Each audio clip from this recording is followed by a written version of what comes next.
Boa noite, pessoal do Colégio Estadual João 23. Aqui quem fala é o professor Clóvis, de História. O assunto de hoje é a América Portuguesa, ou Brasil colonial, como alguns livros trazem. Então, no primeiro contato que os portugueses tiveram com o Brasil, eles não conseguiram atender os desejos que eles ansiavam, que era encontrar metais preciosos, ouro e prata, e especiarias, cravo, canela, pimenta, sal, produtos bastante valorizados no mercado europeu. Só que eles perceberam que aqui tinha algo de valor no momento, que era a madeira de uma árvore, que apelidaram de pau-brasil. A madeira dessa árvore se extraía uma tinta para tingir tecidos e tinha bastante valor comercial na Europa. Então, inicialmente, eles praticaram, os portugueses, com os indígenas, uma relação amistosa. Uma relação amistosa.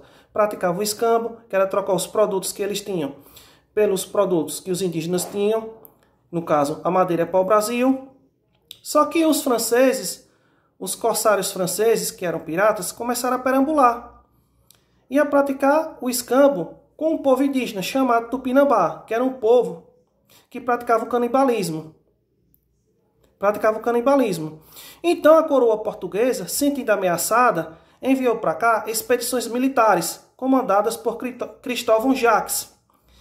Nesse meio tempo, o comércio da coroa portuguesa com o Oriente, as Índias, especificamente Calicut, vinha declinando por causa da concorrência dos franceses e espanhóis. Então, com medo de perder as terras da América Portuguesa, Dom João III, rei de Portugal, decidiu iniciar o processo de colonização. Então mandou vir para cá, na época, Martim Afonso de Souza, que mandou construir a primeira vila do Brasil, São Vicente, e o primeiro engenho de cana-de-açúcar, o engenho do governador. Certo? Em seguida, distribuiu o resto do território para os capitães donatários, Dividiu em capitanias hereditárias. Distribuiu para essas pessoas, os capitães donatários, que eram pessoas da nobreza ou pessoas que prestaram bons serviços à coroa portuguesa, certo? Ou pessoas que tivessem algum recurso para implantar um desenvolvimento, econômico aqui. Então, pessoal, dividiu em capitanias hereditárias. Por que hereditária? Porque passava de pai para filho. Quando o pai morria, a capitania passava para a mão do filho primogênito, o mais velho, certo? As capitanias eram grandes extensões de terras, certo? Tinha algumas que no mapa estão desenhadas de forma horizontal e as do norte de forma vertical, contestando os mapas anteriores que tinha antigamente. No livro vocês têm esse mapa. As capitanias hereditárias do norte estão organizadas de forma vertical e a restante do Brasil de forma horizontal. Tinha dois documentos judiciais que regulamentavam a posse e a administração das capitanias, que era a carta de doação e o foral. O que foi a carta de doação? Foi um documento que legitimava a posse da capitania por parte do capitão. E o foral era um documento que dizia sobre os direitos e deveres dos capitães donatários. Direitos. Eles podiam explorar as capitanias, cobrar impostos, aplicar a justiça, inclusive pena de morte, certo? Doar 6 marias, escravizar e vender alguns indígenas e etc. Esses eram os direitos. E os deveres? Os deveres foram os seguintes. Ele devia promover o desenvolvimento econômico, promover a defesa e promover a propagação da fé católica. Esses eram os deveres. Além disso, pagar um imposto também para a metrópole portuguesa, que a metrópole vivia sugando a colônia, cobrando os impostos, certo? Só que com o tempo, essa forma de administração colonial descentralizada, por que descentralizada? Cada capitania hereditária tinha seu capitão, e cada capitão mandava na sua capitania, devendo obediência apenas a quem? A coroa portuguesa, ao rei de Portugal. Só que com o tempo, esse modelo de administração não funcionou bem.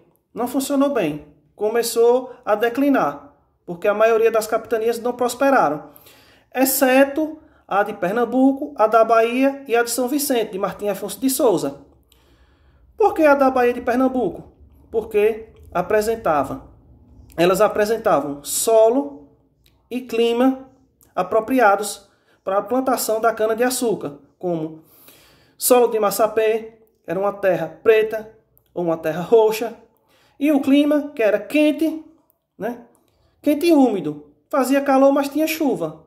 Na região da Mata Atlântica, certo? Uma região bastante propícia para a plantação da cana. Então, elas prosperaram, essas 3 capitanias, com exceção das outras, que declinaram, faliram. Por quê? Quais motivos para as outras não terem prosperado?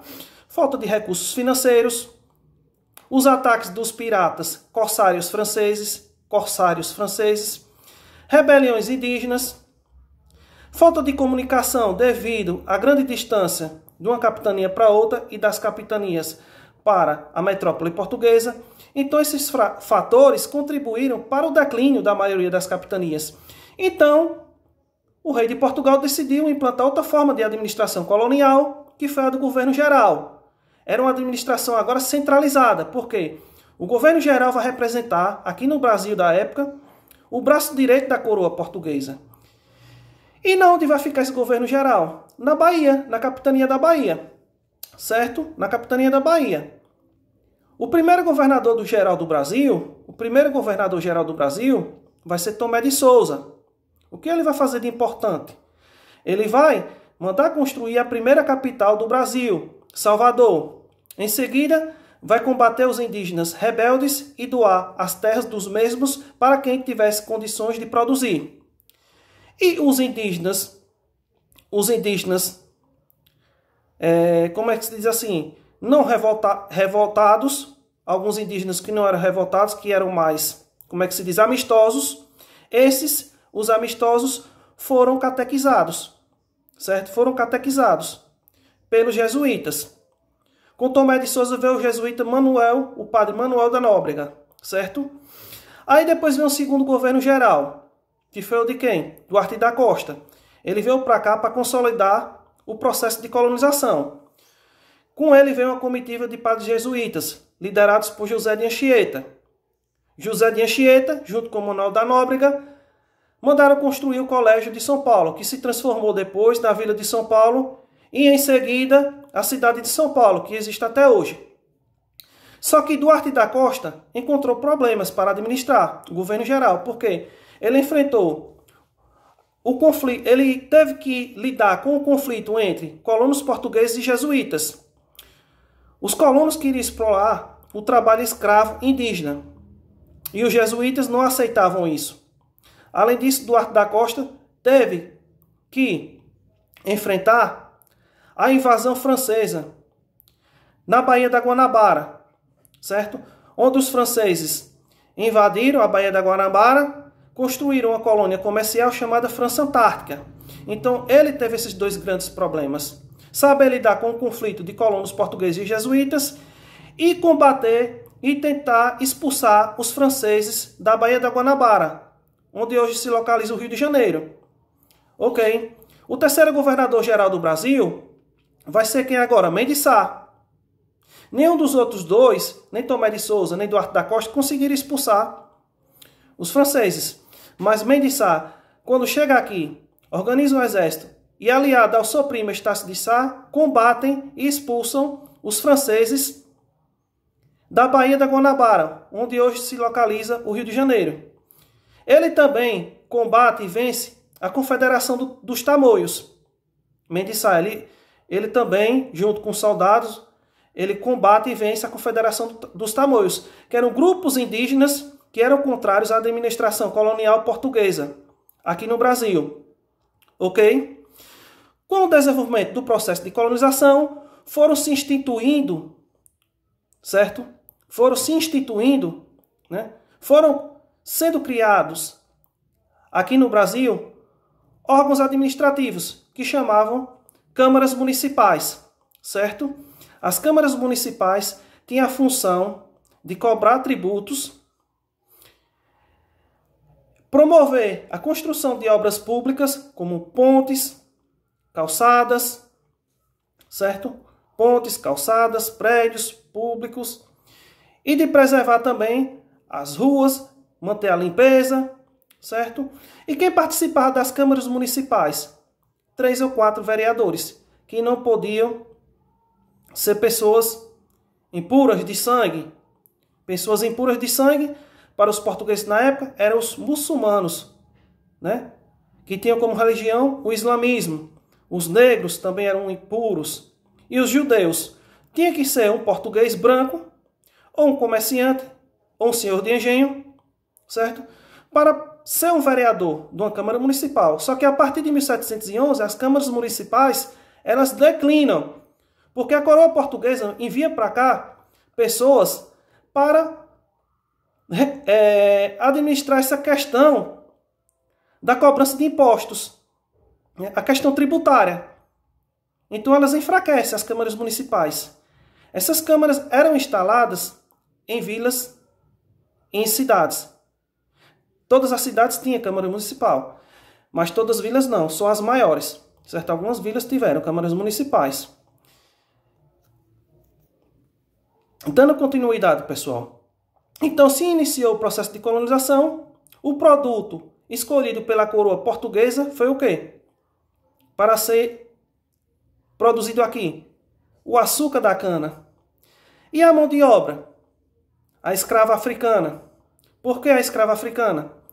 Porque os indígenas, eles não se adequaram ao trabalho da agricultura. Eles fugiam, eles se rebelavam. Então essa região litorânea da Mata Atlântica, né, onde derrubavam as matas para plantar cana, né, os indígenas, eles passaram a fugir dessa região para o interior do Brasil, porque eles não se adaptavam a essa prática da agricultura, porque na cultura deles, quem praticava a agricultura era a mulher. Eles eram a caça, a pesca, a coleta de frutos, praticavam a guerra, construíam cabanas, mas quem praticava a agricultura, cozinhava e cuidava da casa, era a mulher indígena.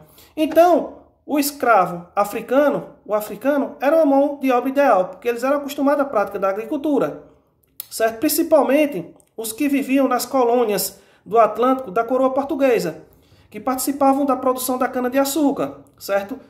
Tinham deles que eram especialistas, certo? Porque Portugal tinha colônias no Atlântico, como Ilha da Madeira, de Cabo Verde, certo? Então trouxe para cá alguns escravos africanos e alguns especialistas, e as mudas da cana-de-açúcar. Só que a coroa tinha dificuldade de arrumar recursos financeiros para fomentar esse desenvolvimento dos engenhos de cana-de-açúcar no Brasil. Então a maioria do capital que foi investido nos engenhos de cana-de-açúcar, certo, vieram da Holanda. Então a Holanda, ela investiu, emprestou dinheiro a juros para os senhores de engenho daqui, contanto que eles produzissem o açúcar e vendessem para os holandeses distribuírem e venderem na Europa. Como produzir dá menos lucro do que vender, comercializar, os holandeses saíram na melhor, né? Por quê? Eles arrecadaram mais lucros do que os senhores de engenho aqui no Brasil, certo? Então, os senhores de engenho vendiam para os holandeses comercializavam na Europa. Parte do que arrecadavam os senhores de engenho era para pagar como imposto à coroa portuguesa, certo?